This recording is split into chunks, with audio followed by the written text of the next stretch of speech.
Hello, আসসালামু আলাইকুম madam. ওয়ালাইকুম আসসালাম। কতজন আসছো? ম্যাডাম ম্যাডাম 48 জন এসেছি। কেন এত কম কেন? ওই জয়েন করতে লেট করছে ম্যাডাম। জয়েন করবে? অলরেডি তো 7 মিনিট চলে গেছে। আমি তো জয়েন করি একটু দেরি করে, যে তোমরা আসো। আমরা কি পড়তেছিলাম? ম্যাডাম আজকে হচ্ছে লাস্ট পার্টটা ওদের প্রেজেন্টেশন করার কথা, ডব্লিউবিসি যেটা। ডাব্লিউবিসি শেষটা না? আর গত ক্লাসে ফারহানা কি পড়িয়েছিল? ফারহানা ম্যাডাম তো লাস্ট ক্লাসে হচ্ছে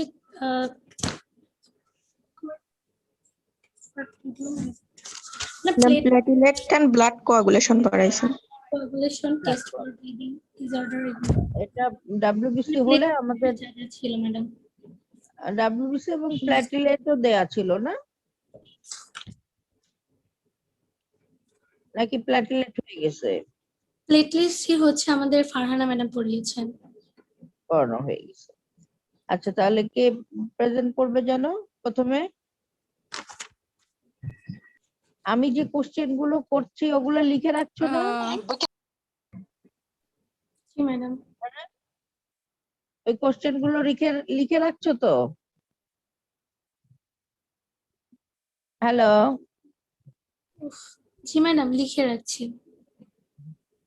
আচ্ছা, তাহলে বলো কে করবে?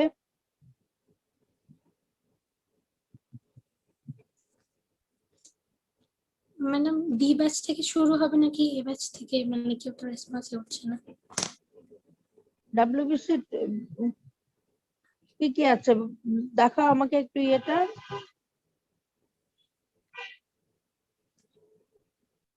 আইটেমটা দেখাও একটু। জি ম্যাডাম একটু দেখাচ্ছি।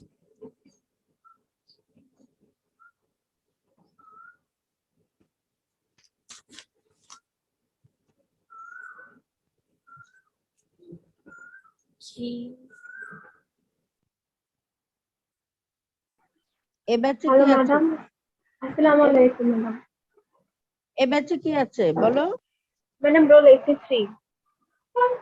83 তোমার কি আছে টপিক? ম্যাডাম আমার টপিক ছিল হচ্ছে definition and classification of jaundice. আচ্ছা, বলো, এ ব্যাচ থেকেই শুরু করো।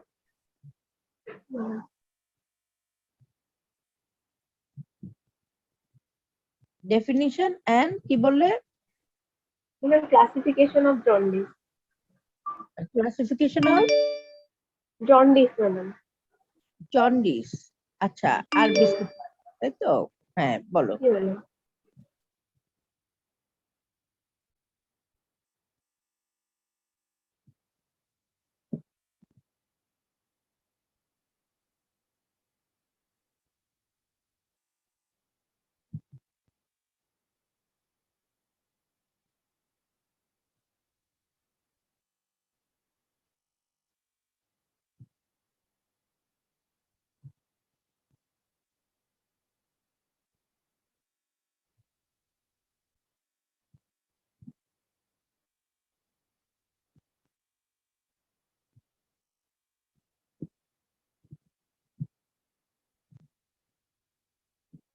এত দেরি কেন হচ্ছে?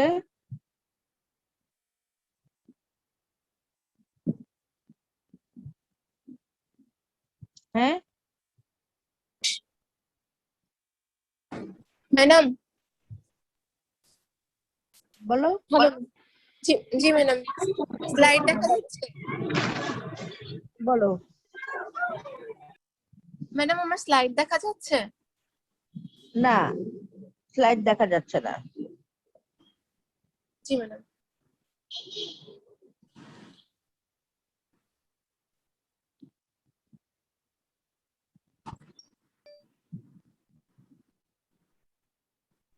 ম্যাডাম এখন দেখা যাচ্ছে? হ্যাঁ, এখন দেখা যাচ্ছে। জি madam. Today my topic is definition and classification of jaundice. What is jaundice? Jaundice is a clinical condition characterized by yellow coloration of skin, sclera, and mucous membrane caused by presence of an excess of bilirubin in the plasma and tissue fluid. Normal adult range of plasma bilirubin is 5 to 18 micromole per liter or 0.3 to 1 milligram per deciliter. Pictures of patient with jaundice. এখানে sclera এবং তার skin কালারও yellow দেখা যাচ্ছে। Classification of jaundice. There are 3 types of jaundice: prehepatic or hemolytic jaundice, hepatic or hepatocellular jaundice, posthepatic or obstructive jaundice. Prehepatic or hemolytic jaundice. This type of jaundice is caused by excess breakdown of RBC with rapid release of bilirubin in blood. So the extensive function of liver is normal, but plasma concentration of free bilirubin is increased. Then hepatic or hepatocellular jaundice. Infective toxic damage of tissue, liver tissue cause inability of liver to conjugate and transport of bilirubin into the bile duct. Here, the plasma concentration of both conjugated and unconjugated bilirubin increased. Posthepatic or obstructive jaundice. This is caused due to the obstruction of the bile duct. Here, the bilirubin formation is normal. Conjugated bilirubin increased. Mostly, it can be treated with intravenous fluid, antibiotics, and if necessary, surgical removal of the obstruction. If it is untreated, it can lead to serious infection that spreads to the other parts of the body. Differential diagnosis of jaundice.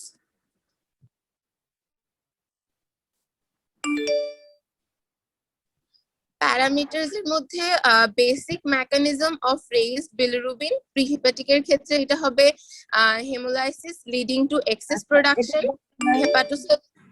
হ্যাঁ, hello. জি madam. এটার দরকার নাই, skip করে যাও। আচ্ছা madam, skip করে যাও। হ্যাঁ, জি ম্যাডাম, আমার টপিক শেষ। তাহলে জন্ডিস থেকে আমরা কি বলবো? জন্ডিস থেকে বলবো যে ডেফিনিশন কি এবং ওই যে টাইপ বললো এতটুকুই। এখানটায় যে কোশ্চেনটা ধরা হয় সেটা হচ্ছে বিলিরুবিন যে ডিস্ট্রাকশন অফ আরবিসি হয়ে বিলিরুবিন আসে, ওই পাথওয়েটা এখানে অনেক সময় ধরা হয়। এই জন্ডিসের আমরা আর তেমন কিছু পড়ার দরকার নাই।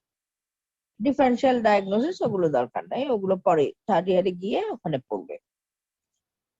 তারপরের জন্য আসো কি? আসসালামু আলাইকুম ম্যাডাম, আমি ওয়ালাইকুম জি ম্যাডাম। Hello madam. হ্যাঁ, বলো। হ্যালো, হ্যাঁ কিছু জি বলবে? ম্যাডাম। না ম্যাডাম, আপনি বলতেছিলেন, আমি ডিসকানেক্টেড হয়ে গেছিলাম। আচ্ছা, ঠিক আছে। এরপরে বি ব্যাচ থেকে কে? ম্যাডাম 150 150 বলো। জি ম্যাডাম। ম্যাডাম স্ক্রিন, জি ম্যাডাম। আমার টপিক কি? ম্যাডাম আমার টপিক ডব্লিউবিসি। শুরু করো। ম্যাডাম স্ক্রিনটা দেখা যাচ্ছে? হ্যাঁ, দেখা যাচ্ছে। জি madam. My topic is WBC, the classification, normal count, morphology, development, and the properties.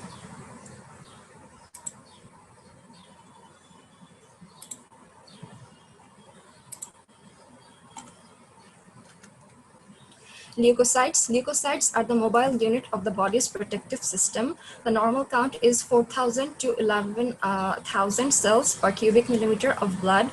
Classification, they are classified according to the presence of granules as granulocytes, which are further divided into neutrophils, eosinophils, and basophils. And the leukocytes that do not contain granules are agranulocytes. They are the lymphocytes and the monocytes. The lifespan of WBC, granulocytes live for 4 to 8 hours in the circulation or 5 to 4 days in tissue. Monocytes usually live for 10 to 20 hours in blood. Once they come in the tissue, they swell to become macrophages that can live for months. The lymphocytes live for weeks to months. The normal count for neutrophil, the differential count is 50 to 70%, and absolute count in the unit cubic millimeter in per cubic millimeter of blood is 3,000 to 6,000. For eosinophil, it is 1 to 4% or 150 to 300. For basophil, it is 0 to 1%. Absolute count is 0 to 100. For monocytes, they are 2 to 8% and 300 to 600. For the lymphocytes, they are 20 to 40%, and the absolute count is 1,500 to 4,000. Morphology of WBC, the granulocytes. Neutrophil, the size is 10 to 15 micrometer. The nucleus is multi-lobed and the granules are fine, uniformly distributed in the cytoplasm and appear purple because of taking up both acetic and basic dyes equally. For the eosinophil, the size is 10 to 12 micrometer. The nucleus is bilobed and the granules are large and coarse. They absorb acetic dye and appear pink. For the basophil, the size is 8 to 10 micrometer. The nucleus is bilobed, the granules are more coarse and absorb basic dye and appear blue. For the agranulocytes, monocyte, there are no granules in the cytoplasm and the nucleus is kidney-shaped. For the lymphocytes, there are also no granules and the nucleus is large, round, and centrally placed, and there is a thin ring of cytoplasm around it. Development.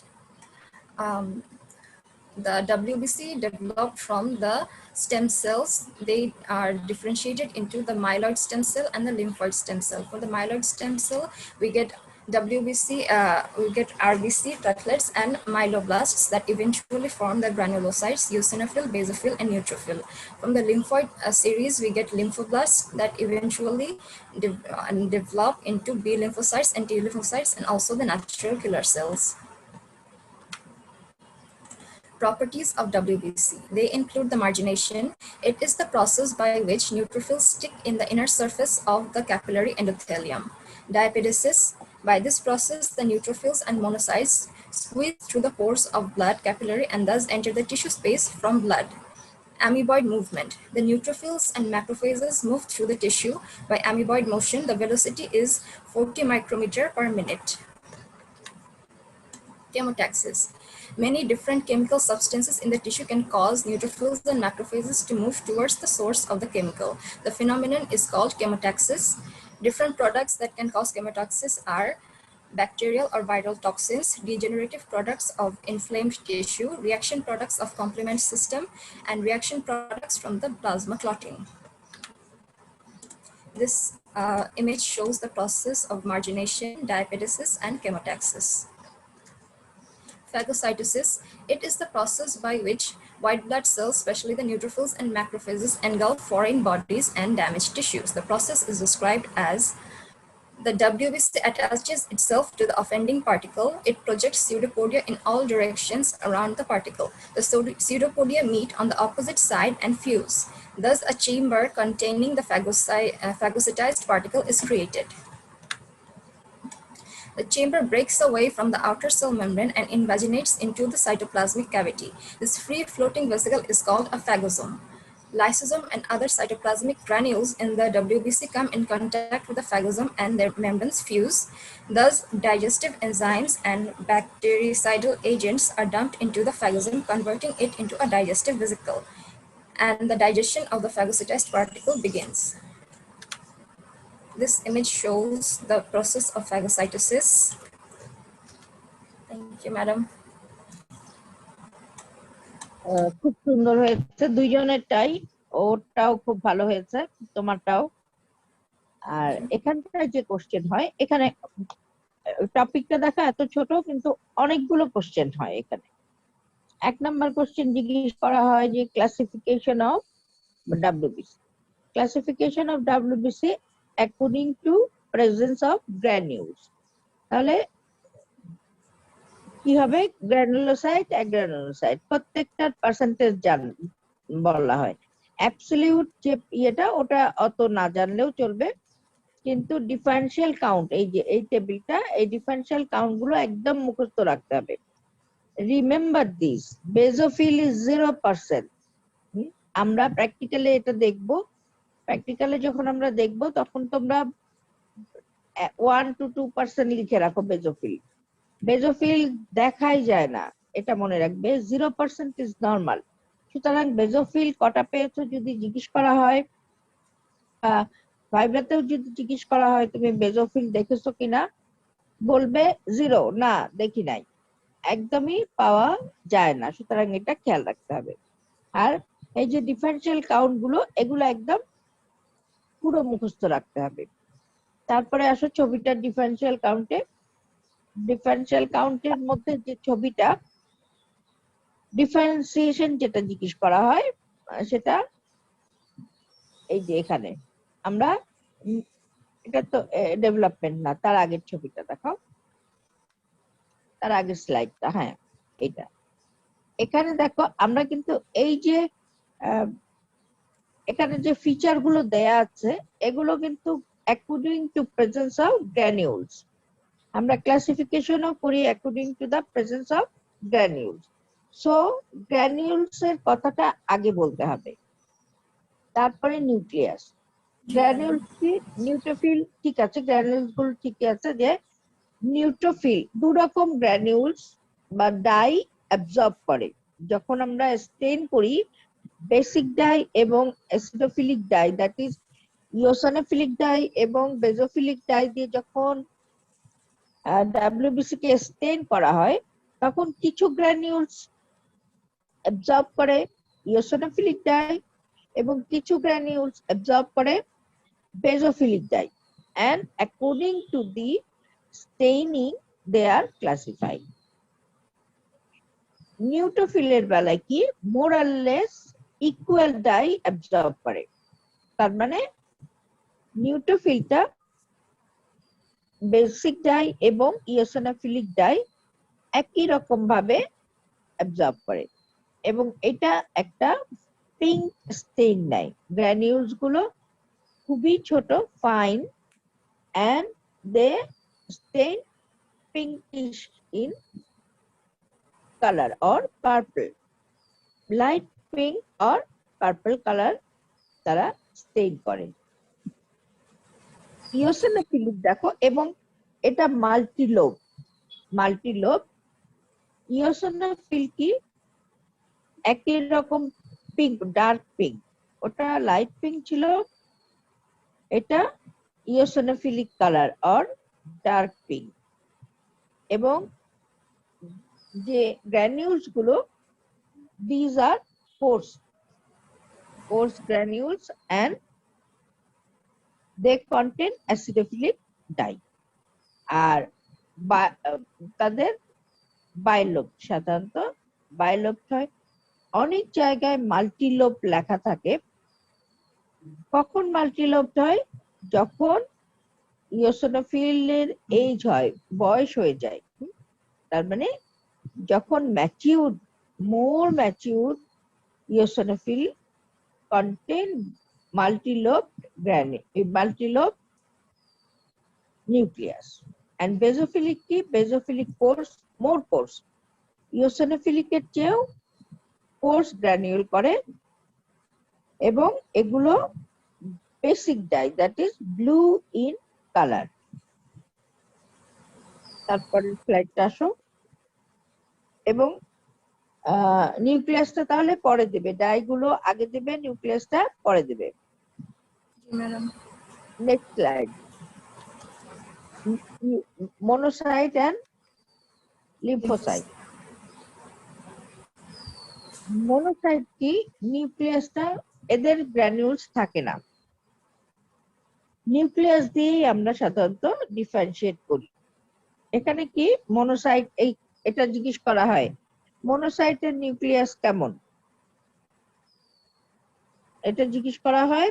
তাহলে মনোসাইটের nucleus কিরকম, kidney এটাকে shape. বলা হয় indentation. There is an indentation in the nucleus. Indentation মানে হচ্ছে খাঁজ, একটা গর্ত থাকে, এবং that's why it look like kidney. সেই কারণে কিডনি শেপ বা বিন শেপ, বিন শেপটা বলা হয়, কিডনি শেপটা বলা হয়, but actually there is an indentation in the nucleus. আর লিম্ফোসাইটটা কি, নিউক্লিয়াসটা রাউন্ড হয় এবং রিম অফ সাইটোপ্লাজম, সাইটোপ্লাজমে একটা রিম, ছোট রিম থাকে, just around the nucleus, Rim of cytoplasm. এই হচ্ছে ডিফারেন্সিয়াল কাউন্টের ক্যারেক্টারিস্টিক্স, এবং এটা খুবই ইম্পর্টেন্ট। শুধু এখন না, প্র্যাকটিক্যালে যখন ডাক্তার হয়ে যাবে তখনও এটি ভেরি ভেরি ইম্পর্টেন্ট। তারপরে কি আছে, প্রপার্টিস। আচ্ছা, ডেভেলপমেন্ট অফ ডাব্লিউবিসির একটু কমই ধরা হয়, না হয়তো জিজ্ঞেস করা হয় যে মাইলয়েড সিরিজ থেকে কোন সেলগুলো আসে, এরকম। কিন্তু মার্জিনেশনটা, প্রপার্টিসটা খুব বেশি জিজ্ঞেস করা হয়, যে এটা রিটেনের জন্য লিখে রাখো, রিটেনের জন্য, ভাইবার জন্য খুব বেশি ইম্পর্টেন্ট। রিটেনের জন্য কি জিজ্ঞেস করা হয়, যে enumerate the properties of WBC, অথবা mention the properties of WBC, what are the properties of WBC, যেভাবেই হোক না কেন কোশ্চেনটা এভাবে আসে। আর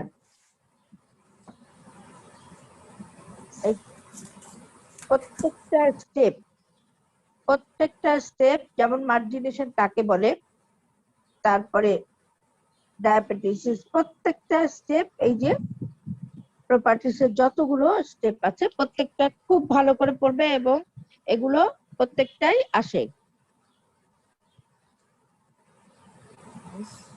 তারপরে যাও, এই তো তোমার তো এই ছিল, তাই না? জি ম্যাডাম। খুব ভালো হয়েছে। আর এটা দিয়ে দাও গ্রুপে, দুজনই দিয়ে দাও গ্রুপে। জি ম্যাডাম। আমি তোমাদের ইয়েগুলো কালেক্টেড, মানে আমার কালেকশনেও রাখছি। তারপরে পরের জনকে। আসসালামু আলাইকুম ম্যাডাম, আমি মহিবুর, হ্যাঁ 194 রুল সি ব্যাচ থেকে। হ্যাঁ, তোমার টপিক কি? Ma'am, function of white blood cell, leucocytosis and leucopenia. বলো। জি ম্যাম, আমি স্লাইড শেয়ার শুরু করতেছি। হ্যাঁ করো। ম্যাম দেখা যাচ্ছে? না, এখনো দেখা যাচ্ছে না। ম্যাম আসলে মানে, জি ম্যাম, এখন কি দেখা যাচ্ছে? এখন স্টার্ট হয়েছে, হ্যাঁ দেখা যাচ্ছে। জি madam, thank you madam. Welcome.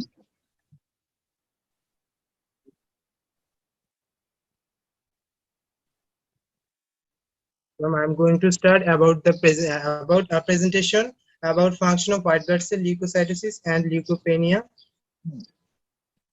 But as a whole, white blood cell function should be discussed according to its classification from the beginning neutrophil. It ingests foreign particles by phagocytosis, liberate chemotactic factors for macrophage, and act as second-line defense at acute inflammation.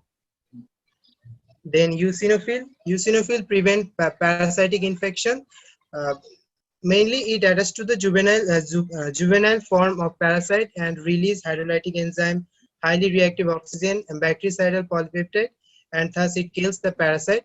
And it, though it is a weak phagocyte, but it prevents spread of local inflammatory process by phagocytize and destroy allergen antibody complex.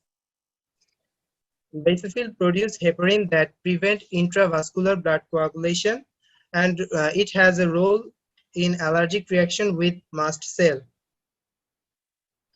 Immunoglobulin E, when immunoglobulin E binds with receptor present at basophil and and mast cell, it causes cell to rupture and release substance that leads to allergic reaction. Monocyte, as macrophage, it defends against infection by ingesting bacteria by phagocytosis. Provides specific local protection by monocyte macrophage cell system, and it play important role at acute inflammation along with neutrophil. Lymphocyte mainly produce antibodies, and T lymphocyte provide cell-mediated immunity, and B lymphocyte provide humoral immunity. Now I am discussing about leukopenia. It is a clinical condition which happens when bone marrow produce very little white blood cell. Normally, we live symbiosis with bacteria, but if the bone marrow completely stops producing white blood cell, the ulcer will be appear in mouth, colon within 1 or 2 days. Now, cause of leukopenia: viral infection, for example, influenza, measles, viral hepatitis, bacterial infection, for example, typhoid fever, paratyphoid fever, protozoal infection, chronic malaria, chronic kala azor, and X-ray or gamma radiation or exposure to drugs and chemicals which containing benzene or anthracene nuclei. Leukocytosis, it is a clinical condition characterized by increased number of white blood cell in circulation above normal range. It means more than 11,000 per cubic millimeter of blood. Causes of leukocytosis: physiological causes are pregnancy, parturition, physical exercise, sometimes at emotional stress, and diurnal variation. It means it slightly increase in the afternoon. Now, pathological causes: neutrophilic leukocytosis. Causes are acute infection like appendicitis, tonsillitis, pyelonephritis, immune-mediated inflammation, rheumatic fever, tissue necrosis, malignancy, etc. Eosinophilic leukocytosis, for example, parasitic disease like helminthic infestation, filaria, allergic reaction. And basophilic leukocytosis, chronic myeloid leukemia, polycythemia vera. And monocytosis, chronic bacterial infection, tuberculosis, and lymphocytosis, enteric fever, and lymphocytic leukemia. Thank you very much, madam. Welcome. তো এখানে যেটা function গুলো, আবার আসো তুমি। Function গুলো অনেক বেশি, আমরা এটা আলাদা করে ফাংশন গুলো ভাইভাতে জিজ্ঞেস করা হয়, রিটেনেও আসে। রিটেনে আসলে ঠিক আছে, এতগুলো কথা বলা যাবে, কিন্তু ভাইভাসে আসলে তুমি একদম নিউট্রোফিল থেকে আসো। নিউট্রোফিল থেকে আসো। জি ম্যাডাম, নিউট্রোফিল। হ্যাঁ, এই নিচে দেখো একটা কথা আছে, হ্যাঁ, phagocytosis and bacteria and other pathogens. Phagocytosis of bacteria and other pathogens. এইটা হচ্ছে মেইন ফাংশন। যখন ভাইভাতে জিজ্ঞেস করা হবে তুমি এটা প্রথমে বলবে, ইট কজেস phagocytosis। তারপরে আর বাকি যেগুলো injection of the foreign particle, এটা কিন্তু phagocytosis এরই পার্ট। এগুলো ma'am. সবই হচ্ছে ফ্যাগোসাইটোসিসের পার্ট।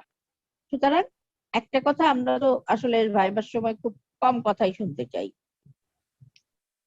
Question ma'am. যখন তুমি করবে তখন তোমার হয়তো অন্যদিকে চলে যাবে লাইন, যে আচ্ছা তাহলে ফ্যাগোসাইটোসিসের পার্ট গুলো বলো, তখন তুমি এই কথাগুলো বলবে। অথবা ফ্যাগোসাইটোসিসের স্টেপ গুলো কিভাবে হয়, এর আগে ফ্যাগোসাইটোসিস স্টেপ কে বলে গেল, তোমার আগের যে Ma'am, Marshiyat Zaman.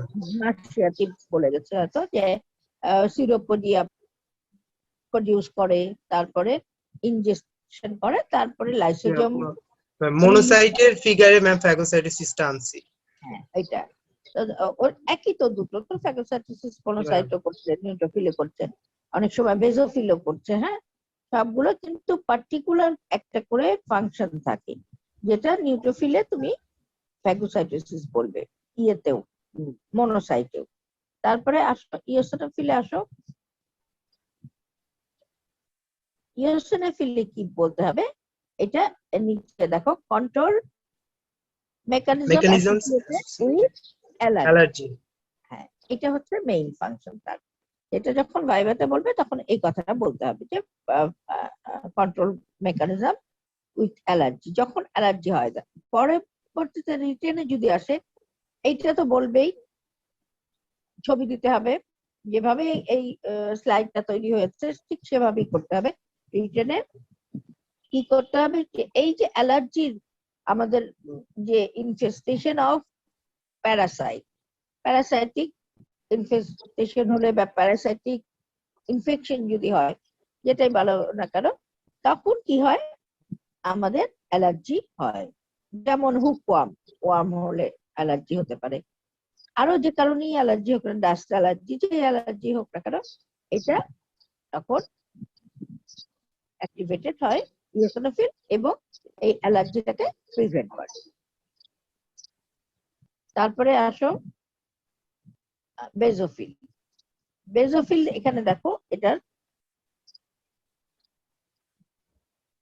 Basil basophil, contain histamine and heparin. আমরা জানি যে অ্যান্টিকোয়াগুলেন্ট। গ্র্যানিউলস থাকে বেজোফিলের, এবং এই গ্র্যানিউলস গুলো কি কন্টেন্ট করে, হিস্টামিন হেপারিন কন্টেন্ট করে। এগুলো রিলিজ হয় কখন, histamine release from the basophil কখন হবে, যখন রিটেন হবে, তখন এই কথাগুলো লিখতে হবে। বারবার বলছি যে heparin that prevent intravascular blood coagulation. যদি আমাদের হিমোস্ট্যাসিস তো হচ্ছে বডিতে সবসময়, হিমোস্ট্যাসিস যখন ইন্টারভাস্কুলার কোয়াগুলেশন যখন হবে, তখন কি হবে, এই হেপারিনটা রিলিজ হবে ফ্রম দা বেজোফিল। এবং আমরা জানি একটা কোশ্চেন আসে রিটেন বা দুটোতেই, যে কেন ইন্টারভাস্কুলারলি ব্লাড কোয়াগুলেশন হয় না, intravascular coagulation is not there in the circulation. তাহলে কেন এটা হয় না, তার মধ্যে একটা হচ্ছে ন্যাচারালি যে আমাদের অ্যান্টি কোয়াগুলেন্ট থাকে হেপারিন, এটা একটা কারণ। সুতরাং প্রথমে তো অনেকগুলো কারণ আছে, একটা হচ্ছে ফ্লো ভেলোসিটি, আরেকটা ভাস্কুলার ওয়াল খুব স্মুথ থাকে, স্মুথনেস, তারপর ম্যাম এবং নেগেটিভলি এটা এই কি থাকে, গ্লাইকোক্যালিক্সের যে নেগেটিভ যে একটা লেয়ার লেয়ার থাকে, একটা যেটা থাকে। হ্যাঁ রিপিল করে। তারপরে এইটা ন্যাচারালি হেপারিন, এই হেপারিনটা কোত্থেকে আসে, তখন বেজোফিল থেকে আসে, এটা বলতে হবে। তারপরের স্লাইডে আসো, মনোসাইট। মনোসাইট কি, মনোসাইট ফ্যাগোসাইটোসিস মেইন ফাংশন। এখানে দেখো, মেইন ফাংশন হচ্ছে ফ্যাগোসাইটোসিস। এখন মনোসাইট দুই ভাবে করতে পারে, অ্যাকিউটলি মানে তৎক্ষণাৎ তখনই ইনফেকশন হলো তখনও কাজ করতে পারে, আবার monocyte years or months or years ধরে ফাংশন করতে পারে। কিভাবে, যখন এই যে months or years it converted into macrophages. When it enter into the tissue level, it converted into macrophages. So it remain in the tissues as macrophage for years, and accordingly it causes phagocytosis when need আমাদের বডির যখন দরকার হয়, accordingly it causes phagocytosis. সুতরাং এটার এবং neutrophil দুটোর main function হচ্ছে phagocytosis. phagocytosis. তারপরে যাও লিম্ফোসাইট। লিম্ফোসাইট কি করে? এই যে এখন যে ভ্যাকসিনেশন হচ্ছে, দেখো এগুলোর জন্য কেন ভ্যাকসিন দেওয়া হচ্ছে? ম্যাম ভ্যাকসিনে ম্যাম Vaccine মানে একটা ডেড ভাইরাস থাকে, তারপর ওই ভাইরাসের কারণে ম্যাম শরীরে অ্যান্টিবডি তৈরি হয়, আর ওই অ্যান্টিবডিটা ম্যাম মানে চিনে রাখে ভাইরাসকে, তারপরে নতুন ভাবে আক্রান্ত হলে ম্যাম অ্যান্টিবডি যে তৈরি হচ্ছে, এইটা হচ্ছে লিম্ফোসাইটের কাজ। এখন এই অ্যান্টিবডি তৈরি হচ্ছে লিম্ফোসাইটের কাজ। আমরা কিন্তু প্লাজমা প্রোটিনেও এটাই শুনতে চাই। এখন দেখো কেন আমরা প্লাজমা প্রোটিনের অতগুলো ফাংশন আছে। হ্যাঁ, কোন প্লাজমা প্রোটিনটা বলো তো? ম্যাম প্লাজমা প্রোটিন হচ্ছে গামা গ্লোবিউলিন। হ্যাঁ, গামা গ্লোবিউলিন। তাহলে গ্লোবিউলিনের ফাংশন যখন আসে, ওখানে দেখো অ্যালবুমিনের ফাংশন যখন আসে, তখন একটা very very important function is exerts colloidal osmotic pressure. তখন গ্লোবিউলিনেরটা যখন জিজ্ঞেস করি, কেন যেন এতবার করে এই কথাটা বলার পরও তোমরা ফার্স্টে লিখো যে 20% of colloidal osmotic pressure. That is not very important because 80% is exerted by the albumin. So 20% is not very important for the exchange of fluid. So what is the important factors? That is the formation of antibody. এই দেখো Antibodies. কত important একটা, যে এখন আমরা চাচ্ছি যে কোনোভাবে না কোনোভাবে এইটার এগেনস্ট অ্যান্টিবডি তৈরি হোক, যেভাবেই হোক, সে ইনফেক্টেড হয়ে হোক, ভ্যাকসিনেটেড হয়ে হোক। আমরা আমাদের পুরো ওয়ার্ল্ড এখন কি এই অ্যান্টিবডি তৈরির জন্য অস্থির হয়ে গেছে, চারদিকে অস্থির সবাই। এত রিসার্চ শুরু হয়ে গেছে, এত সবাই অ্যান্টিবডি তৈরির প্রচেষ্টা চলতেছে। তাহলে কি এত ইম্পর্টেন্ট একটা জিনিস রেখে তোমরা ওটা বলবে? ওটা বলা যাবে না। তাহলে গ্লোবিউলিনের একটা most important function is it produce antibody. Gamma globulin act as antibody. সুতরাং এটার সাথে এটার কোরিলেশন করতে হবে। তাহলে আমরা প্লাজমা প্রোটিনে ওখানে পাচ্ছি, আর এখানে লিম্ফোসাইট যে সেটা এত ইম্পর্টেন্ট কাজ করছে। তাহলে তারপর স্যার ম্যাম লিউকোপেনিয়া। লিউকোপেনিয়া এগুলোর শুধু ডেফিনিশন ধরা হয়, আর লিউকোপেনিয়ার দুই একটা কজ। এর মধ্যে বেশি বলবে যে মোস্ট ইম্পর্টেন্ট যেটা, সেটা আমাদের বোন ম্যারো যদি ডিস্ট্রয় হয়ে যায়। আমাদের বোন ম্যারো ডিস্ট্রয় হতে পারে ওই যে এগুলো অনেক কিছু দিয়েছো, গামা রেডিয়েশন। গামা রেডিয়েশন হতে পারে, এমনি আননোন কজেও হতে পারে, ড্রাগে হতে পারে। হ্যাঁ, ইয়েস ম্যাম। তারপর লিউকোসাইটোসিস। হ্যাঁ, কারণ তাহলে লিউকোপেনিয়াতে ডেফিনিশন আর দুই একটা কজ, আর লিউকোসাইটোসিসের ডেফিনিশন আর কজের মধ্যে এতগুলো বলতে হবে না। আমরা সাধারণত শুনতে চাই ফিজিওলজিক্যাল যেটা, সেটা হচ্ছে প্রেগনেন্সি, আর প্যাথোলজিক্যাল যেটা সেটা ইনফেকশন, সেটা chronic infection and acute infection. Acute ইনফেকশনের মধ্যে এই যে বলছে টনসিলাইটিস, অ্যাপেন্ডিসাইটিস এগুলো, আর ক্রনিক ইনফেকশনের মধ্যে টিউবারকুলোসিস। তাহলে ওইভাবে লিখে নাও লিউকোসাইটোসিসটা ওইভাবে হবে, এতগুলো এইভাবে দরকার নেই, এভাবে মনে রাখা পারবে না, প্যাথোলজিতে এগুলো পড়বে। সুতরাং আমরা এখানে শুধু অ্যাকিউট আর ক্রনিক।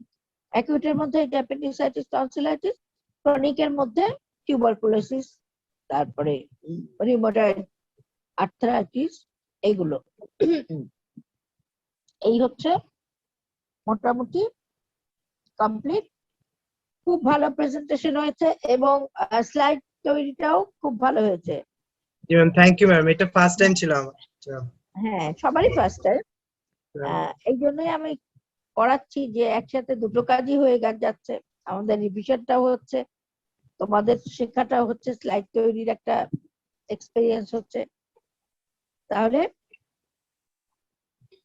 এরপরে কে আছো? ইয়েতে দিয়ে দাও, গ্রুপে। হ্যাঁ ইয়েস ম্যাম, আমি ঠিক করে দিয়ে দিব।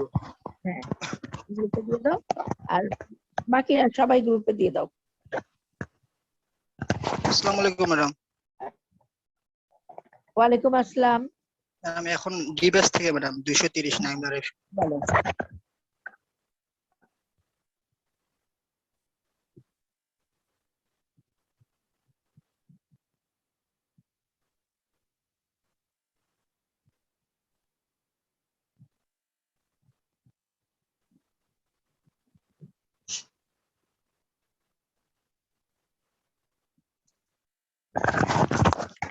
আসসালামু আলাইকুম ম্যাম, দেখা যাচ্ছে? হ্যাঁ দেখো, May I please start the presentation? টপিকটা বলো, টপিকটা লিখলে ভালো হতো। Yes ma'am, topic is most respected Mansoor madam, the head of the physical department, and my dear classmates, assalamu alaikum and a very good day to you all. At first I welcome to you all in today's presentation class, and I want to give thanks for joining. Now at first I want to introduce myself. This is Naimul Arifin, roll 230, D batch, and as you know, Shahid Sarodi Medical College. Now the topics that my lack favor in this presentation class are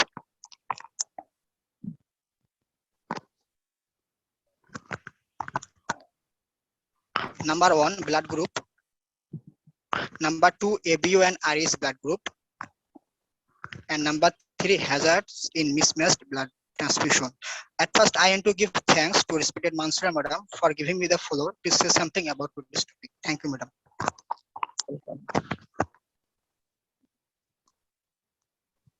As you can see in the picture, it is a drop of blood.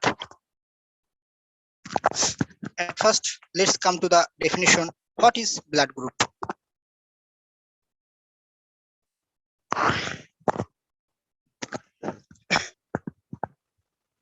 A blood group is a classification of blood based on the presence or absence of inherited antigenic substance on the surface of red blood cells. Now, the classification of blood group.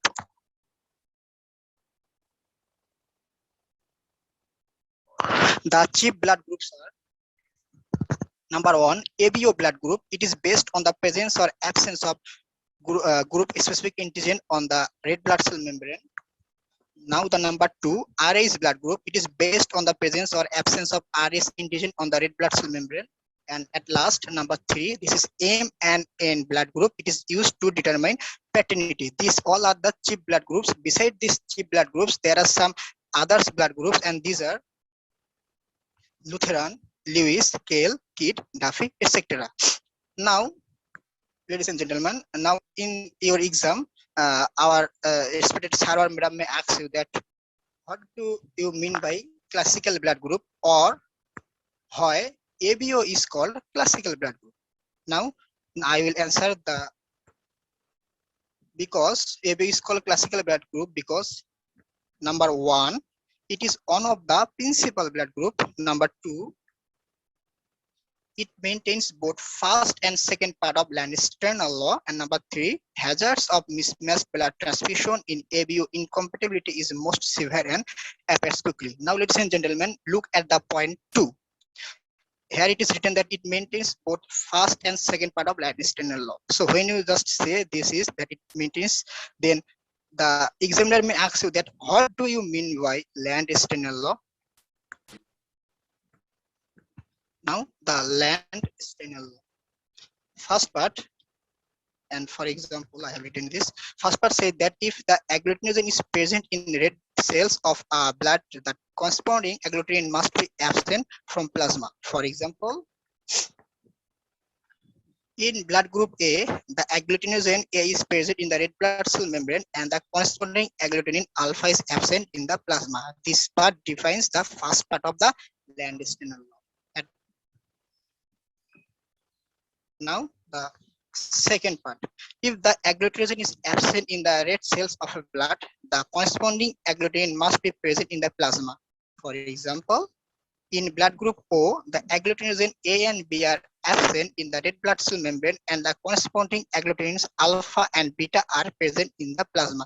These two are the Landsteiner law. Now the agglutinogens and agglutinins of ABO blood group. Here I inserted a table. So at first look at the table. At first look at the first row of the table. Here I have written that the ABO blood group, it is divided into two parts, four parts, sorry, AB and O. At first in the first row, I have written the prevalence of all blood groups. In case of a blood group A, it is 41%. Blood group B, this is 9%, AB 3%, and O is the highest number, it is 47%. You should memorize the prevalence.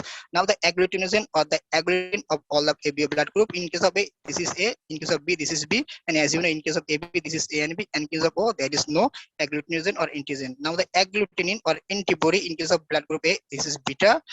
In case of B, this is alpha. AB, there is no agglutinin or antibody.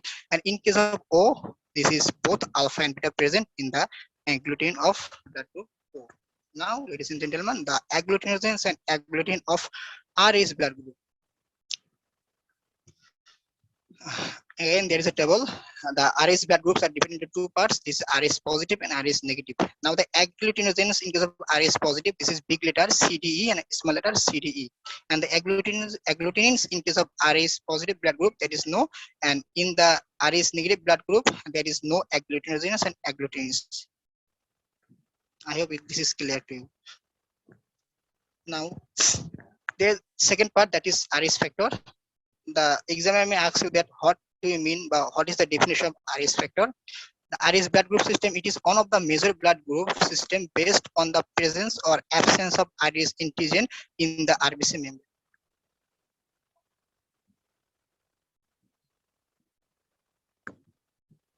Now, what is RH incompatibility? The definition of RH incompatibility is RH incompatibility refers to an incompatibility in RH types between a donor and a recipient, or between a fetus who is RH positive and the mother who is negative, and produces antibodies against the fetus of red blood cell which pass to the plasma and causes hemolytic disease of the newborn.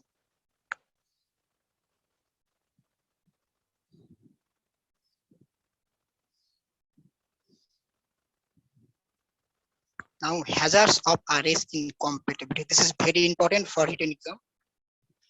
Number one, when an RH negative mother carries an RH positive fetus, hemolytic transfusion reaction occurs in the fetus, resulting in two clinical syndromes. Number one, hydrocephalus. What is hydrocephalus? If hemolysis is the fetus is severe, the infant may develop anemia, severe jaundice, edema, and it dies in utero or within few hours after birth. Number two, hemolytic disease of newborn. This is known as erythroblastosis fetalis. We'll discuss it later.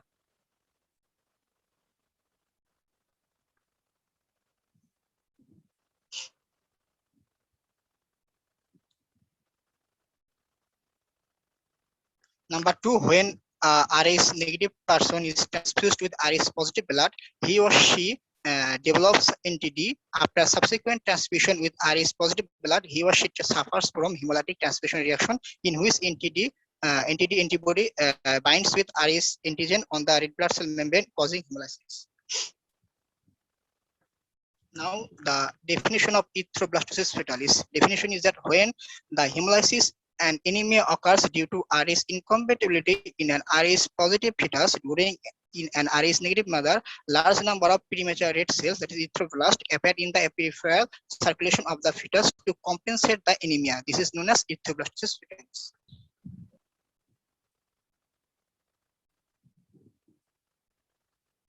Now, the occurrence of erythroblastosis fetalis. Look at the slide. In the first pregnancy, you can see that regulator, the first pregnancy, when the mother is RH negative and the father is RH positive, the fetus is RH positive. Hello, madam, শোনা যাচ্ছে? Hello. Hello? sorry, ma'am. In the first pregnancy, when the mother is Rh negative and the father is Rh positive, then the fetus is Rh positive. After that, at the time of the delivery, the Rh positive blood of fetus enters into the maternal circulation. After that, sensitization occurs, and NTD cannot enter the fetal circulation because fetus is already born. So at last, no erythroblastosis fetalis in the first fetus. This is in the first pregnancy. Now, look at the slide. In the second and subsequent pregnancies, when the sensitized mother is Rh negative and the father is Rh positive, then fetus is Rh positive. After that, NTD enters the father to fetal circulation through placenta. Then the NTD binds with NTD of the fetal red cells. After that, hemolysis of fetal red cells leading to anemia and jaundice. Then numerous erythroblasts appear in the fetal circulation to compensate for hemolysis, and at last, the erythroblastosis fetalis. This is the occurrence of erythroblastosis fetalis. Now, effects of erythroblastosis fetalis. What are the effects? Number one is it says that development of jaundice at birth or within 24 hours. Number two, hemolytic anemia in few days after birth. Number three, severe life damage, and number four, death. Now, the prevention. How can we prevent the erythroblastosis fetalis? It can be prevented by number one, NTD injection within 72 hours after every birth. Number two, prevention or mature fetal-maternal bleeding during manual removal of placenta. Now, the cross matching. What is cross matching? The only sure safeguard against transfusion complications is to match the serum of the recipient directly against the cells of the donor. This is known as cross matching. The types of the cross matching, it is two types: major cross matching, and number two is minor cross matching.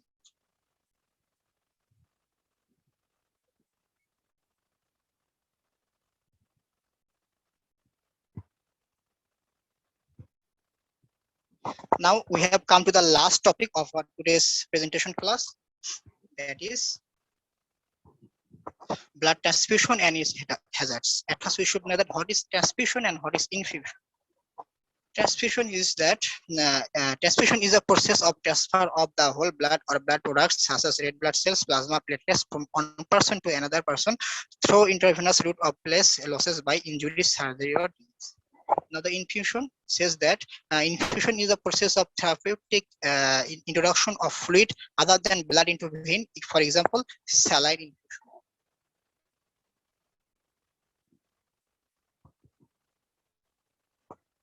Now, the hazards of mismatched blood transfusion. At first, the immediate effects. What are the immediate effects? Number one, shivering and restlessness. Number two, nausea and vomiting. Number three, chest and back pain. Number four, pulse and respiratory heart increased, and the blood pressure will decrease. There is a shock. These are the immediate. Now, the delayed effects. In the delayed effects, there are number one, inafferent hemolysis. Number two, post-transfusion jaundice due to hemolysis. Number three, uremia, and number four, acute kidney shutdown. Now, the chemical risks of blood transfusion. Number one, fever. Number two, allergic reaction. Number three, circulatory overload. Number four, air embolism. Number five, reaction due to infected blood. Number six, transfusion disease like AIDS, syphilis, and malaria. And number seven, post-transitional purpura.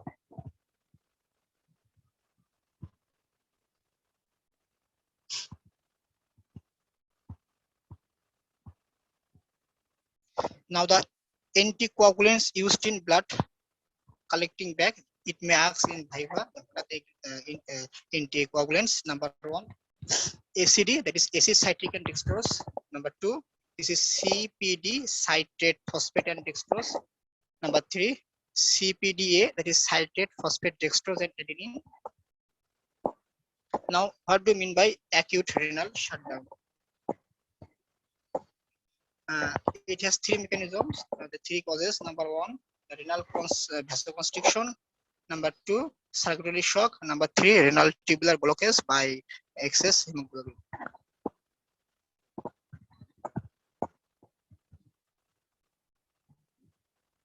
Now the last slide of today's presentation class. It may ask in the Viva that why jaundice occur in mismatched blood transfusion. In mismatched blood transfusion, there are increased hemolysis of red cells.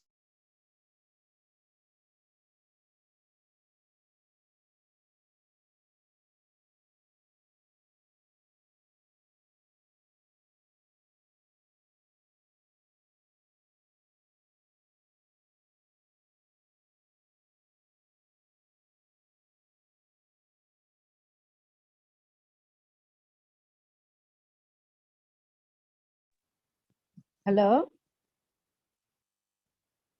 Hello, hello. G madam. Or slide শেষ?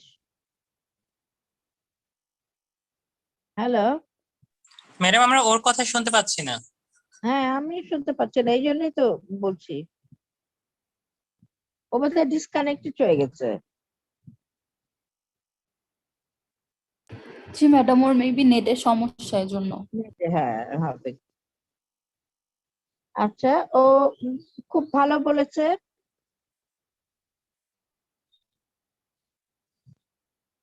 ও কি শুনতে পাচ্ছে আমাদেরকে?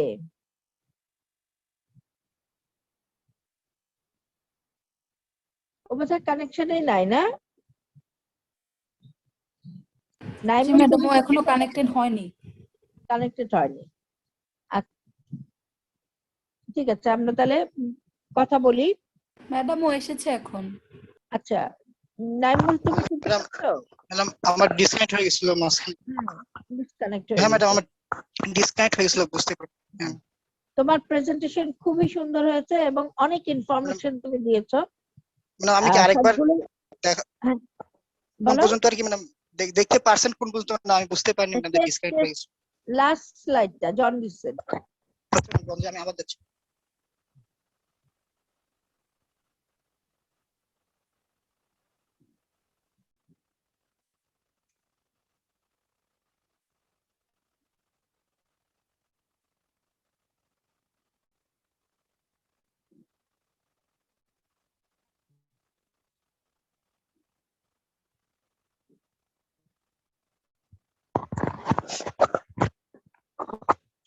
Why jaundice occur in mismatched blood transfusion? It is that in mismatched blood transfusion there is increased hemolysis of red cells, and this leads to increased bilirubin production and development of jaundice. And this is the last slide. And at last, again, I want to give thanks all of you, ladies and gentlemen. Thanks all of your patient sharing. Assalamu alaikum, madam. ওয়ালাইকুম আসসালাম। আচ্ছা, তোমার presentation খুব সুন্দর হয়েছে এবং অনেক information দিয়েছো, যেগুলো প্রত্যেকটা ইনফরমেশনই খুব ইম্পর্টেন্ট। এবং তুমি অলরেডি বলে দিয়েছো কিছু কিছু জায়গায় যে ভাইভাতে জিজ্ঞেস করা হয়, আসলেও তাই, এগুলো খুব ইম্পর্টেন্ট কথা বলেছো। কিন্তু একটা জিনিস, সেটা হচ্ছে যে এই যে রেড কালার স্লাইড একটা, এটা অ্যাভয়েড করলে ভালো। এবং রেড লেখা দেয়া যাবে না। আমি ভাবলাম যে ব্লাড তো রেড, তাই রেড দিল হয়তো একটু বেশি অ্যাট্রাকটিভ হয়ে যাবে। রেড লেখা সরি দেয়া ম্যাডাম, যাবে নেক্সট না। না, ফার্স্ট টাইম তো ম্যাডাম, ওই জন্য বুঝতে পারিনি। নেক্সট টাইম অবশ্যই এ তো হবেই। হ্যাঁ, আমারই কত ভুল হতো, সেটা তো হবেই। ভুল কারেকশনের জন্যই তো এগুলো। সবচেয়ে ভালো হচ্ছে ব্ল্যাক অ্যান্ড হোয়াইট, সবচেয়ে ভালো ব্ল্যাক অ্যান্ড হোয়াইট একটা। আরেকটা হচ্ছে যে মুভমেন্ট, এই মুভমেন্ট গুলো আর না দিলে ভালো, না দিলে ভালো এই কারণে যে যখন যারা দেখে, যারা শোনে, তাদের কনসেন্ট্রেশন কিন্তু স্লাইডের দিকে থাকে, তোমার কথার দিকে থাকে, দুটো দিকেই থাকে। তখন যদি কোনো কিছু মুভ করে, সেই কনসেন্ট্রেশনটা আর থাকে না, ওটা ডিসরাপ্ট হয়ে যায়। সেই কনসেন্ট্রেশন থেকে সে অডিয়েন্স সরে আসে। তখন আর চোখে এরকম মুভমেন্ট জিনিসগুলো সবসময় সবাই রিসিভ করতে পারে না, অনেকের কষ্ট হয়। তো যেই কষ্ট হবে, যে যখনই কষ্ট হবে তখনই সে কিন্তু আর তোমার কথা শুনবে না, সে তখন অন্যদিকে মনোযোগ দিবে, হয় সাইড টক করবে অথবা অন্য পড়া নিয়ে ব্যস্ত থাকবে। সুতরাং খেয়াল রাখতে হবে যে তুমি যখন বলছো তোমার যে যারা শুনছে অডিয়েন্স তারা যেন অ্যাট্রাক্টেড থাকে তোমার কথার দিকে, তোমার স্লাইডের দিকে। সুতরাং এর পরে যখন করবে এগুলো ঠিক করবে। ঠিক আছে। আর গ্রুপে দিয়ে দাও। এখানে আচ্ছা। আমি প্রথম ডিসকাস করি, তারপরে গ্রুপে দাও। সেটা হচ্ছে ব্লাড গ্রুপ কাকে বলে? টাইপ ঠিকই আছে, টাইপ, কিন্তু গাইডলাইনে দেখো ওই টাইপ গুলো যেটা বলেছো সেটা কিন্তু আমরা রাইটসে পড়তে বলি, কিন্তু নতুন গাইডলাইনে ব্লাড গ্রুপ দুটোই দেওয়া আছে, হ্যাঁ, আরএইচ এবং আরেকটা কোনটা, ABO এবিও। প্রথমে আরএইচ এবং এবিও বলে বলবে, বলে একটু পজ নেবে, যদি বলে যে আর কি আছে তখন ওগুলো বলবে, কিন্তু প্রায়োরিটি দেবে এবিও এবং আরএইচ ব্লাড গ্রুপ। Yes. তারপর জিজ্ঞেস করা হয় ব্লাড গ্রুপটা কার উপর বেস করে হয়, সেটা হচ্ছে অ্যান্টিজেন ইন আরবিসি মেমব্রেন। পুরো কথাটা বলতে হবে, antigen present in RBC membrane. এটার উপর বেস করে লিখে নেবে, কিন্তু এই কথাগুলো যেগুলো ভাইবার জন্য আমি বলছি, antigen present in RBC membrane. তাহলে ল্যানস্টেইনের ল এখানে যেটা বলছে এভাবে দিলে হবে না, এভাবে বললে হবে না। তোমার একদম রাইটস এর যে লটা আছে সেটাই বলতে হবে। If an agglutinogen present in the RBC membrane, corresponding agglutinin must be absent. If the agglutinogen is absent, corresponding agglutinogen must be present. এই যে প্রত্যেকটা লাইন ল্যানস্টেইনের ল এভাবে বলতে হবে। তারপরে যখন এক্সপ্লেইন করতে বলা হবে তখন তুমি এই কথাগুলো যেভাবে করেছো এটা বলতে হবে, কিন্তু যখন state the ল্যানস্টেইনের ল তখন একদম যেভাবে বলা হয়েছে ওইভাবেই বলতে হবে।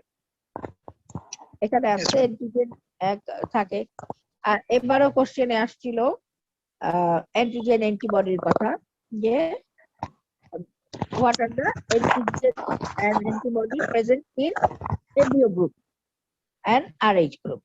তাহলে এই ছকটা করেই দিতে হবে, অ্যান্টিজেন থাকে, অ্যান্টিবডি থাকে, এই যে টেবিলটা দিয়েছো এরকম ভাবে দিতে হবে।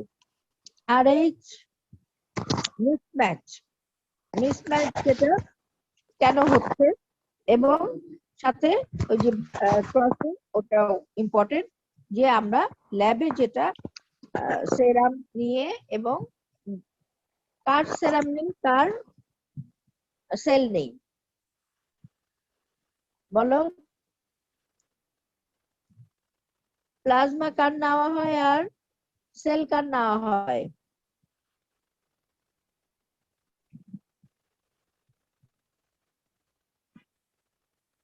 যখন ব্লাড ট্রান্সফিউশন করা হয় তখন আমরা ডোনারের কি কনসিডার করি, রিসিপিয়ানের কি কনসিডার করি?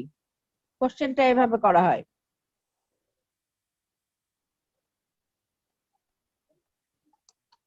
ডোনারের কি কনসিডার করো, বলো নাইমুল, বলো। ডোনারের হচ্ছে প্লাজমা, ডোনারের সেল আর রেসিপিয়েন্টের প্লাজমা। ডোনারের ডোনার যেমন তার হচ্ছে ম্যাডাম প্লাজমা। তুমি যেটা বললা সেটাই বলো, আবার বলো কি? ডোনারের প্লাজমা, রেসিপিয়েন্টের সেল। ডোনারের প্লাজমা। তুমি এখানে কি লিখেছো? বের করো দেখি।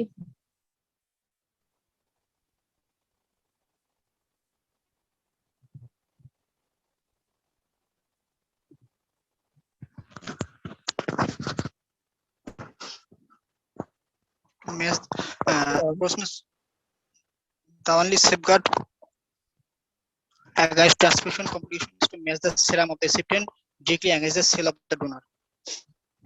এই সেল মানে আরবিসি বলতে হবে, হ্যাঁ, RBC.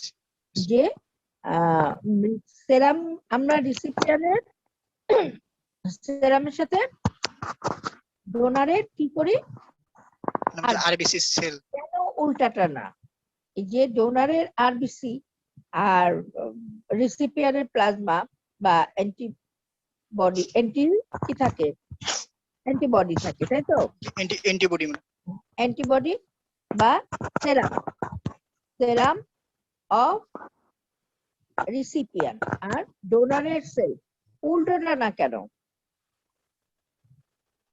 রিসিপিয়েন্টের সেল আর দুটোই তো অ্যান্টিবডি অ্যান্টিজেন দুজনেরই আছে, তাই না? ডোনারেরও আছে আর রিসিপিয়েন্টেরও আছে, তাহলে উল্টোটা কেন নিচ্ছি, কনসিডার করছি না? পারবে? হ্যাঁ, কি কথা বলে না কেন, বুঝতে পারলাম না। ক্রস ম্যাচের জন্য, ক্রস ম্যাচিং এর জন্যই ম্যাডাম, ক্রস ম্যাচিং করার জন্যই ম্যাডাম এটা করে। হ্যাঁ, সেটা তো বুঝলামই, ক্রস ম্যাচিং এর জন্যই তো সব হচ্ছে, সেটা কথা না। কথা হচ্ছে যে কেন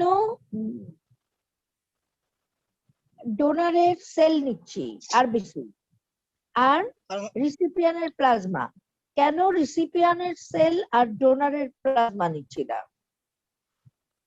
কারণ হচ্ছে না, যদি ডোনারের যে রেড ব্লাড সেল এটা যদি ক্রস রিঅ্যাক্ট করে রিসিপিয়েন্টের হিউজ অ্যামাউন্ট অফ প্লাজমার সাথে, তাহলে হচ্ছে না ক্লাম্পিং হতে পারে।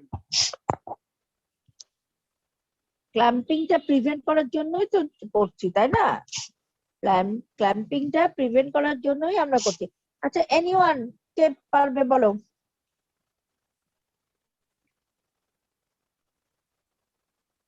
এনিওয়ান? ম্যাডাম, ডোনারের প্লাজমাতে যে অ্যান্টিবডি গুলো যায় সেগুলো খুব কম থাকে, ম্যাম সেগুলো নতুন মানে যে রিসিভার তার বডিতে ডিসলভ হয়ে যায়, কোনো ইফেক্ট ফেলে না। কেন কম থাকবে কেন? অ্যান্টিবডি অনেক কম থাকে তো ম্যাম, মানে খুব না, সামান্য, অ্যান্টিজেন বেশি। কেন সামান্য থাকবে? জিনিসটা এই না, তুমি জিনিসটা কোথাও পড়েছো কিন্তু বুঝো নাই। সেটা হচ্ছে যে small amount of donor's plasma, ডোনারের যে স্মল অ্যামাউন্ট অফ প্লাজমা যেটা আছে, it will be diluted by huge amount of recipient's plasma. তার মানে পুরো ব্লাডটা যখন আমরা দিয়ে দিব 500 ml ধরো দিব, তখন কি প্লাজমা কত পার্সেন্ট থাকে বডিতে? প্লাজমা কত পার্সেন্ট থাকে? প্লাজমা কত পার্সেন্ট থাকে? ব্লাডের প্লাজমা তো 55%। 55% থাকে। তাহলে ওখানে বডিতে যখন তুমি 500 নেবে, 55 থাকলে বেশি প্লাজমা থাকে, তাহলে 300 প্লাজমা থাকে আর 200 সেল থাকে। তাহলে পুরোটাই যখন দেবে তখন কি সেলগুলো কি ডাইলেটেড হবে কখনো? না ম্যাডাম, সেলের যে অ্যান্টিজেন গুলো থাকবে সেগুলো অ্যান্টিবডির সাথে রিঅ্যাকশন করবে, সেলগুলো ডাইলেটেড হবে না, সেলগুলো যেমন তেমনই। সুতরাং সেলগুলোকে আমাদের বাঁচাতে হবে। তাহলে সেল বাঁচাতে হলে সেল কার সাথে রিঅ্যাক্ট করবে? ডোনারের প্লাজমার সাথে রিঅ্যাক্ট করবে। হ্যাঁ, তাহলে ডোনারের প্লাজমাটা আমরা কনসিডার করব, আর রিসিপিয়েন্টের প্লাজমাটা কনসিডার করব। আর ডোনারের যে প্লাজমাটা সেটাও তো মধ্যেও তো অ্যান্টিবডি আছে, তাহলে সেটাও তো রিসিপিয়েন্টের সেলকে অ্যাটাক করবে। কিন্তু যেহেতু হিউজ অ্যামাউন্ট অফ বডিতে কত থাকে, 5 লিটার 3 লিটার তার মধ্যে থাকে, তাহলে এই এত হিউজ অ্যামাউন্ট অফ প্লাজমার মধ্যে ডোনারের small amount of plasma will be diluted. যখন ডাইলিউটেড হয়ে যাবে তখন কি হবে? ওটার যে অ্যান্টিজেন অ্যান্টিবডি রিঅ্যাকশনের যে ক্যাপাসিটি, যে তার যতটুকু করতে পারে, সেটা ডাইলিউটেড হয়ে গেলে অনেক কমে যাবে। সুতরাং তখন অ্যান্টিজেন অ্যান্টিবডি রিঅ্যাকশনটা অ্যাভয়েডেড হবে। আমরা এইভাবে অ্যাভয়েড করতে পারি। সেই কারণে আমরা কি নিব? ডোনারের সেল এন্ড রিসিপিয়েন্টের প্লাজমা। ক্লিয়ার? Yes, madam. তাহলে এখানে আর মিসম্যাচ ব্লাড ট্রান্সফিউশন যেটা সেটা ঠিকই আছে, ওগুলো তো বুঝতেই পারবে। ওটা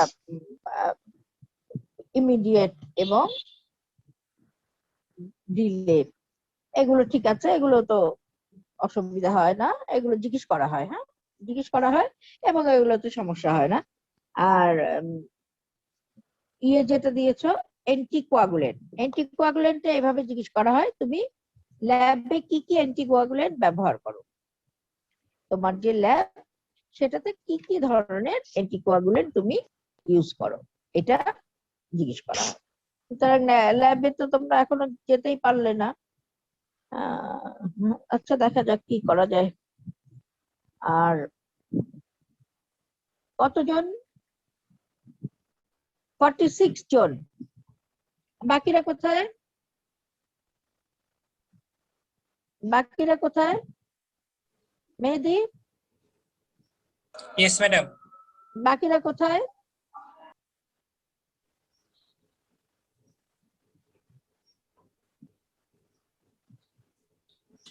বলো, বাকিরা কোথায়?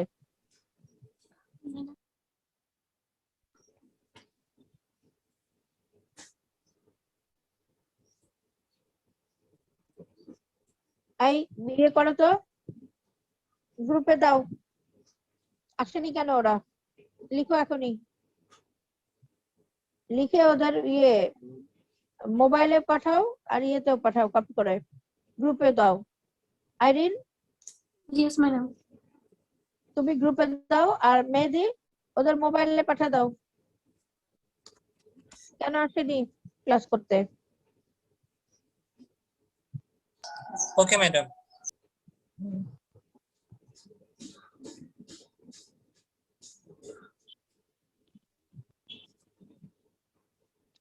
আচ্ছা, এরপরে আমরা আমাদের বোধহয় ইয়ে ব্লাড শেষ না? ম্যাডাম আমি কি আপনার গ্রুপে মেসেজটা দিয়ে দিব? কি বললে? ম্যাডাম আপনি গ্রুপ বলতে কি মানে আপনার সাথে যে গ্রুপটা সেটার কথা বলেছেন? হ্যাঁ, সেটার সাথে দিবা, তোমাদের গ্রুপে দিবা, ও তোমাদের গ্রুপে দেবে। মেহেদি, আর তুমি আমার আমার সাথে যেটা এটা দাও। Okay madam. লিখো যে আমি কেন আসনি। হ্যাঁ, বলো।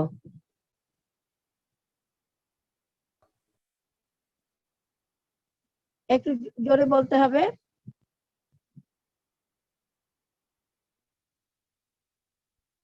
ডিসকারেজ করা হয়, দেখা যায় ব্লাড বন্ড যেসব ডিজিজ ওগুলোর হওয়ার প্রবণতা বেড়ে যায়। যেমন থ্যালাসেমিয়া একটা আছে, থ্যালাসেমিয়াটা একটা আমাদের খুব মানে বেশ কমন আমাদের দেশে।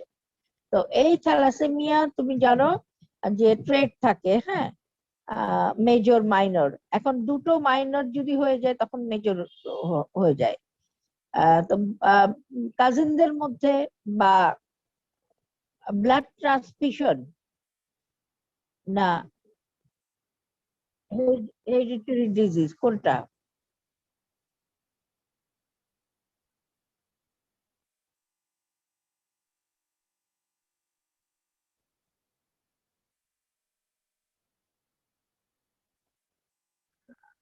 এটার কারণটা আমি ভুলে গেছি, জানি না। জানি না মানে ভুলে গেছি আসলে। এটা সম্ভবত ছিল যে অ্যান্টিবডি বা অ্যান্টিজেন রিয়াকশন বোধহয় প্রমোট করে। আমি নেক্সট ক্লাসে জেনে তোমাকে বলবো, আমি ভুলে গেছি, জানতাম। হ্যাঁ, বলো, কিছু বলবে? হ্যাঁ, ঠিক আছে, আমি জেনে বলছি। ইয়ে বলো তো, কি বলছিলাম যেন?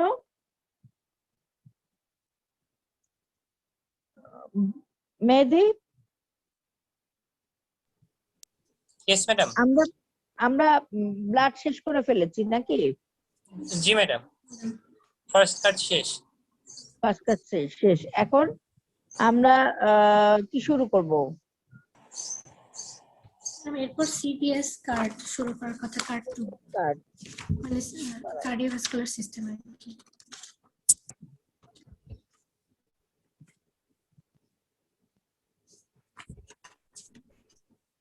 হ্যালো, সিভিএস কার্ড যেটা, সেটা অলরেডি আমি ওকে বলেছি যে প্রপার্টিজ গুলো বলতে। প্রপার্টিজ 1 নাম্বার কি আছে? ম্যাডাম 1 নম্বর কার্ডে properties of cardiac muscle, junctional tissues of the heart, generation of cardiac impulse and its conduction in the heart. এটা হচ্ছে 1 নম্বর আইটেম। 1 number item. আমাকে একটু ইয়েটা দাও, পরের গুলো দাও। জি ম্যাডাম, এই যে দেয়া হয়েছে ম্যাডাম।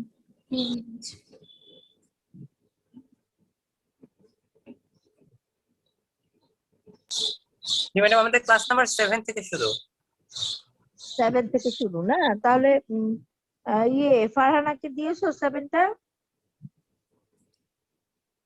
না ম্যাডাম, ফারহানা ম্যাডাম তো আর কোনো টপিক নেননি, মানে বললেন যে আপনার সাথে আলোচনা করে টপিক নিয়ে নেবেন। আচ্ছা, তাহলে এটা ওকে দিয়ে দিতে। ওর সাথে কি তোমাদের ইয়ে আছে? মানে আচ্ছা, আমি দিয়ে দেবো নি। গ্রুপ বা অন্য কিছু। কার্ডিয়াক সাইকেল 8 নাম্বারটা অনেক বড় না? এটাকে 3 ভাগ করো, 4 ভাগ করো না, আরো আগে যাই। ফাংশনাল 9 নাম্বারটা কি আছে দেখি, আরেকটু উপরে উঠাও। Functional classification of blood vessels, interrelationship among pressure, flow and resistance. And local আর লোকাল 9 নম্বরের কবিতা আমি আবার দিচ্ছি ম্যাডাম। দাও।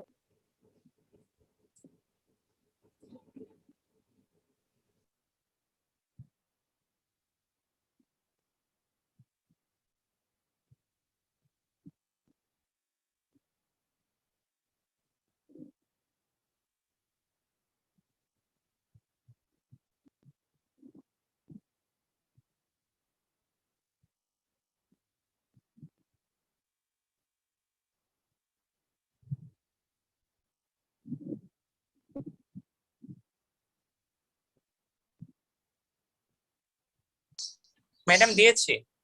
দিয়েছো না? না না, আগেরটাও তো দিতে হবে।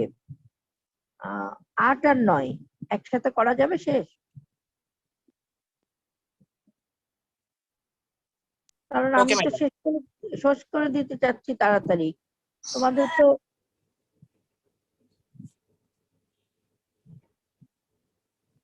দেখি আগাও।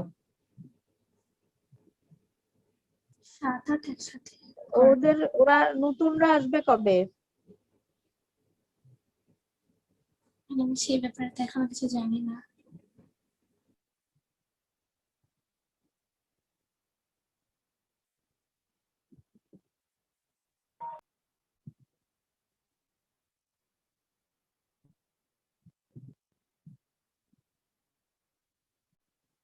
আচ্ছা, তাহলে এই ব্যাচ থেকে রোল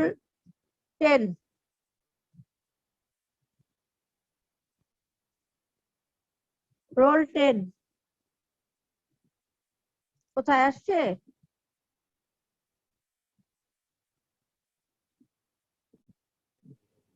না ম্যাডাম, প্রেজেন্ট না।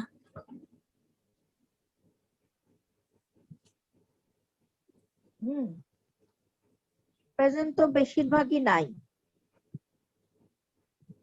11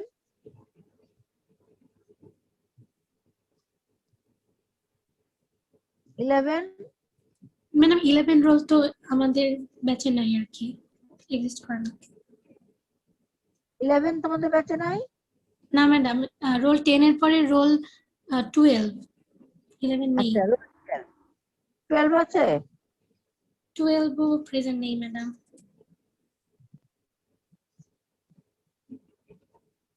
এক কাজ করো, যারা প্রেজেন্ট নাই, এই মেহেদি Yes, madam. টপিক দুটো ওদেরকে দাও, যারা প্রেজেন্ট নাই তাদেরকে বলো এই টপিক দুটো তোমরা 4 জনে কে কে নেবে ওরাই জানে, ভাগ করে নাও, বুধবার দিন প্রেজেন্ট করবা। কোন টপিক গুলো ম্যাডাম? এই পুরো ইয়ের টপিকটা, টপিক 8। Topic 8, topic 8টা। হ্যাঁ, ওরা ভাগ করবে, যারা আসে নাই তারা ভাগ করবে এবং তারা প্রেজেন্ট করবে। যদি এর মধ্যে থেকে কেউ প্রেজেন্ট না করে তাহলে ওর 10% আমি কেটে দেব। এবং আমার হাতে কিছু নাম্বার থাকে, আমি এখন বলছি কারণ তোমরা ঠিক হচ্ছ না, ওই নাম্বারে আমি কমায় দেব। যারা যারা প্রেজেন্ট থাকবে না এরপর থেকে আমি তাহলে আমরা কিন্তু এখন যেহেতু আমরা সামনাসামনি পরীক্ষা নিতে পারছি না, কিছু করতে পারছি না, এই ক্লাসের উপর বেস করেই আমরা সব করব। সুতরাং ওই নাম্বার আমি একদম স্ট্রেট কাট এখন বলেই দিচ্ছি, না বলে উপায় নাই, কারণ তোমরা কিছুতেই ঠিক হচ্ছ না। ওই নাম্বার থেকে আমি মাইনাস করে দেব। ক্লিয়ার? ওকে ম্যাডাম 4 ব্যাচ থেকে কি 4 জনকে ডিসাইড করতে হবে? হ্যাঁ, আচ্ছা ম্যাডাম। 4 ব্যাচ থেকে 4 জনকে ডিসাইড করতে হবে। যদি কেউ না করে, যারা প্রেজেন্ট আছো তাদের মধ্যে না, যারা অ্যাবসেন্ট আছো তাদের মধ্যে, এরপর থেকে যারা অ্যাবসেন্ট থাকবে তাদের মধ্যে। আর না হলে আমি তাদের ফ্যামিলির সাথে, তার বাবা বা প্যারেন্টস এর সাথে কথা বলবো যে কেন ছেলে মেয়ে অ্যাবসেন্ট আছে। কিছু রোল আছে যে ক্রনিক অ্যাবসেন্ট, ওরা ওগুলো কখনো বাদ দাও, ওগুলোর কথা বারবার এনো না, ওগুলো বাদ, ওগুলো আলাদা হিসাব হবে। Okay madam. যে পুরো ব্যাচে একটাও ক্লাস করেনি সে তো আর ইয়ে পাবে না, জি ম্যাডাম। সে তার পরীক্ষা এলাও হবে না। সে তো ফর্ম ফিল আপ করতে বললে আমি তো তাকে মানে ইয়ে করবো না, তারা আমার সাথে যোগাযোগও করে, তাহলে তো হবে না। এখন যেটাই বলো, আওয়াজ কমাও, না হলে আমি এগুলো এখন পড়া না হলে তো উপায় নাই, কারণ পড়াশোনা কিছুই হচ্ছে না, ফেল করলে কি হবে?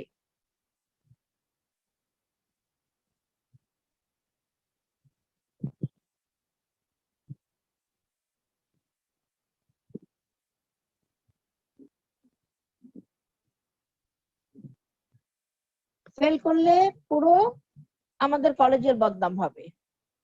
সেটা তো একজন ব্যক্তিগত কারণে যে বা ইচ্ছা করে যে আসছে না তার জন্য তো কলেজের বদনাম করা যাবে না, যাবে? হ্যাঁ, কথা বলো না কেন? নো ম্যাডাম না যাবে। ম্যাডাম। হ্যাঁ, সুতরাং ভাগ করে দিয়ে দিবে। মেয়েদি তুমি ভাগ করে 4 ভাগ করবে, তুমি করে ওদেরকে বলবে যে যে অ্যাবসেন্ট ছিল তারা ভাগ করে নিয়ে প্রেজেন্ট করবে। ওকে আদারওয়াইজ ম্যাডাম। হ্যাঁ, ওদের সবার পার্সেন্টেজও কম করে দেবো, আমি মাইনাস করব। আর যারা করবে না তাদের পুরো সবার ফোন নাম্বার কালেক্ট করবে প্যারেন্টস এর, আমি জিজ্ঞেস করে দেখবো কেন ওরা এত অ্যাবসেন্ট আছে। ঠিক আছে? হ্যালো? Okay madam. হ্যাঁ, ঠিক আছে, খোদা হাফেজ। এখন আমার নেক্সট ক্লাস কবে? ম্যাডাম বুধবারে। বুধবারে। আচ্ছা, সোম ওয়ালাইকুম আসসালাম। 2 তারিখ। আসসালামু আলাইকুম ম্যাডাম। আচ্ছা, মেয়েদের পার্সেন্টেজ গুলো দিয়ে দিও। জি ম্যাডাম, নিপা দিয়ে দিবে ইনশাআল্লাহ। হ্যাঁ, পার্সেন্টেজ দিয়ে দিবে, ওগুলো ও উঠানো হচ্ছে তো না? জি Yes, ম্যাডাম। ফারহানাকে দিচ্ছ না? জি ম্যাডাম, প্রতি মাসেরটাই হচ্ছে একসাথে করে ফারহানা ম্যাডামকে পাঠিয়ে দিচ্ছি। এবং তোমাদের কিন্তু 75 এর উপরে পার্সেন্টেজ না হলে সেন্ট আপ করার বা ফর্ম ফিল আপের পারমিশন দেয়া হয় না। এটা তোমরা তোমাদের ওই যে একাডেমিক যে ইয়ে আছে না, ম্যানুয়াল, ওখানে দেখে নিও। এখানে কিন্তু বারবার করে দেয়া আছে। সুতরাং আমাদের যেহেতু এখন প্র্যাকটিক্যালটা কভার করব আমরা এগুলো দিয়ে, প্র্যাকটিক্যাল যেহেতু আমরা নিতে পারছি না, প্র্যাকটিক্যাল পার্সেন্টেজ গুলো এগুলো এই দুটো পার্সেন্টেজ দিয়ে টিউটোরিয়াল এবং লেকচার এগুলো দিয়ে কভার করতে হবে। বারবার বলছি, এখনো যারা ইরেগুলার তারা কিন্তু পরে হইচই করলে কোনো কাজ হবে না, এটা মনে রেখো। আচ্ছা, খোদাহাফেজ। আসসালামু আলাইকুম ম্যাডাম। ওয়ালাইকুম আসসালাম।